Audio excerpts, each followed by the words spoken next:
Hi, we're trying out a little new software program and trying something a little different. We're going to review this still image here. Now, this is a still image of a parasternal lung on a patient, and this is done with the sonocyte turbo.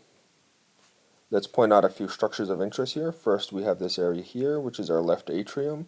We have our mitral valve here, left ventricle, a portion of the right ventricle near the outflow tract, our aortic valve, and our proximal aorta.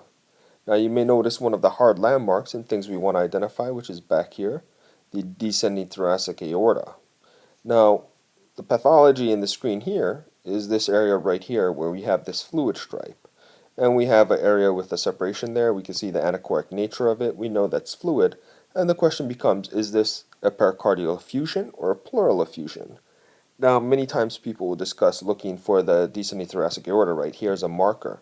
If the fluid is between the heart and the DTA, you know it's a pericardial effusion. If it's to the level of the DTA and not between the heart or below, such as in this region here or below down here, we know it's a pleural effusion. However, we can sometimes run into a collection like this, where it reaches near the heart, it ends at the DTA. So is this a pericardial effusion that hasn't just tracked this way? Or is this a pleural effusion that is just not large enough to track down this way? And one of the things I want to point out is something that helps me differentiate and is something that I don't always hear mentioned.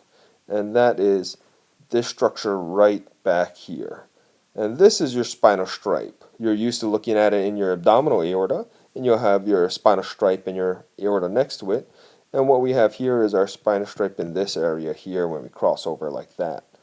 And what happens is if you have a pleural effusion, it's going to cross to the spinal stripe at the level of the DTA.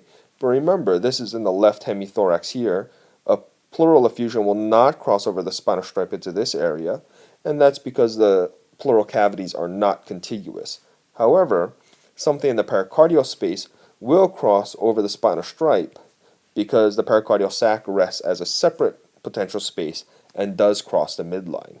So if you're unsure if the DTA is your marker for a fluid collection to determine pericardial versus pleural, look back here to the spinal stripe, which you can then use to differentiate a left pleural effusion versus a pericardial effusion. Made with Doodlecast Pro.